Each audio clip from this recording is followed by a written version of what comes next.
Carolyn Dube here, and today I am playing with Featuring Magazine. This is a quarterly magazine that comes out of the Netherlands, and I have to say this is the first time I've gotten my hands on one. They sent me one and asked me to give a little review of it, and I was really impressed with it. It feels different to me. It's a heavier, I don't know about magazine papers, I just know it feels glossier, heavier. There's something about the paper that feels different about this. The other thing that's different about this for me is this is about, for me, inspiration, inspiring stories. This isn't a how-to magazine, and a lot of the art magazines that I read are filled with how-tos. This one is more about the stories behind it, the stories of the people in it. And that inspiring bit of it, well, it inspired me. As I was inspired reading the stories, I wanted to carry that over into some art play. So I decided to do some art journaling based on the inspiration from the magazine Featuring. Not only did I love the pictures about this artist Maria Prados, but I also loved the article and all that it had to say about her. So I decided to go with a black and white photo. This is an old vintage photo that I've had that I haven't used for anything, and I thought this is the perfect time to do it. Now, what Maria does is mind-blowing and amazing, and I am sparked by her, I am inspired by her, but I am not even going to pretend that I can do anything like what she's doing in her work.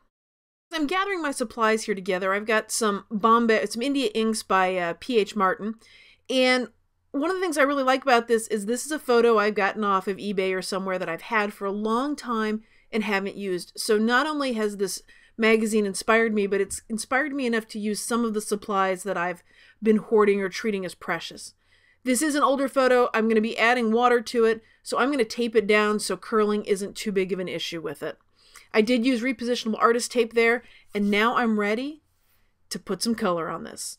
So I want to get these bright pops of color on this, and you know, again, my hat goes off to Maria for the way she creates, because it wasn't easy to just magically reproduce what she does, so I'm not even going to try. What I'm doing is just being inspired by her. I'm playing with these inks, playing with the translucency, and most of all, I'm having fun while I'm playing.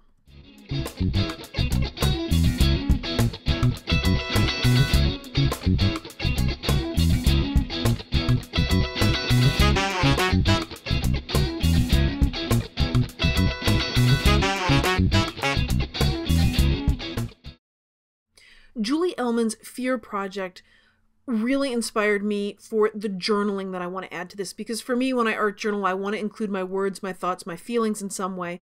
The pen I'm using may not be the brightest choice because it's not waterproof. It's just a gel pen from the office supply store, but we'll see how it all turns out.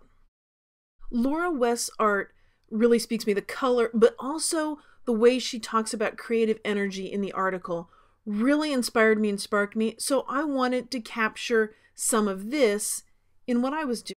So I pulled out my tulip dimensional paint and just started scribbling around, seeing if I could add a different look to this. And I'm really happy with how it looked, except for the yellow. The yellow really didn't stand out. Well, once it dried, it wasn't quite as vibrant as I wanted, so I pulled out some markers that work, they're very opaque paint markers.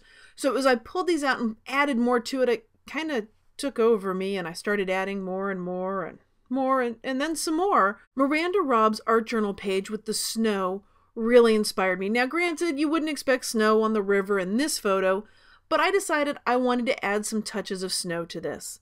So using a thick paint marker and then also coming in with a fine point Signo gel pen. And that's the fun thing for me about art journaling. If I want to make it snow in the middle of summer on a river, I can do that. Now I turn to my jelly prints to create a border or edging for my art journaled photograph.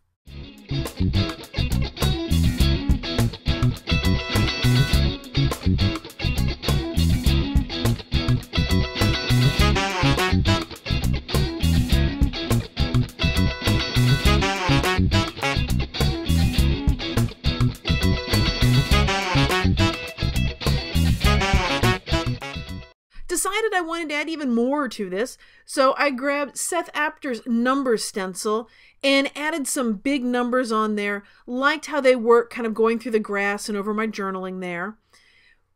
But one stencil, is that enough? Not really. So I'm going to grab another stencil, and I want to put something up on the top. So I decided to take this butterfly stencil by Maria McGuire, and I'm using just the end of it to kind of create a little sort of bannery, bordery thing up there. And as long as I have the paint out, I might as well add a little bit more here and there. And as long as I have paint on the brush, I might as well just go back and add some more here. And yeah, it just kind of becomes one of those things where you just can't seem to stop. And I've given myself bonus points here because I actually let the paint completely dry before I took my pen on top of it. Because whenever I take a pen over wet paint, I tend to ruin the pen. So this time I did not, and I let the paint completely dry before I went on and did this. Well, thanks so much for watching. I've got links down below in the description for you. You can just click on those to find out more information about Featuring Magazine and the different products that are used in the video. You also can find a link over to my blog. And if you've enjoyed this video, I'd love it if you'd subscribe to my YouTube channel or share this video. Every time videos are shared, my muse is bribed to bring me back and get me to make another video.